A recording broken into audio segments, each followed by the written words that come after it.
On the Obama health care plan, Sure, I'll close. is it good for Louisiana? A couple of thoughts. One, you've got a 1,000-page bill. I would encourage Congress strongly to actually take the time to read this bill. I know that they've just gotten, I know there's a lot of rush to get things done very quickly. I think it'd be better to actually take the time and get this right. You're talking about something that impacts patients across the country and impacts a very, very large part of our economy.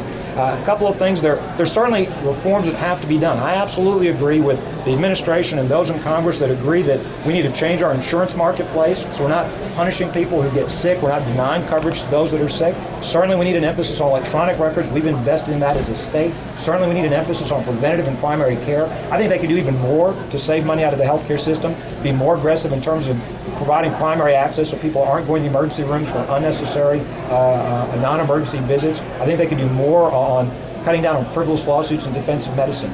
I join many others that have great concerns about this idea about a government-run plan. I think that has a lot of potential to make things worse, not better.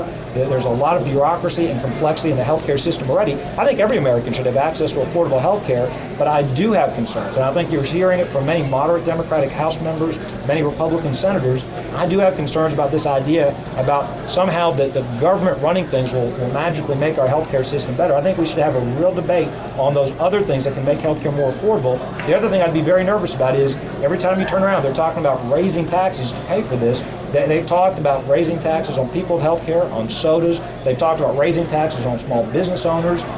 You've got a national government that's running $1 trillion a year deficit between now and 2019. It's a 1,000-page bill. I would strongly encourage them to slow down, debate this bill, read this bill. Let's have a real debate. I think healthcare reform needs to happen that can be good for Louisiana, for our patients, for our country. So there's some things that certainly I think that are good, that are aimed at making healthcare more affordable, more accessible. There are other things that concern me. That's why I strongly encourage them to take the time and do this debate right. Governor, Thank you, guys.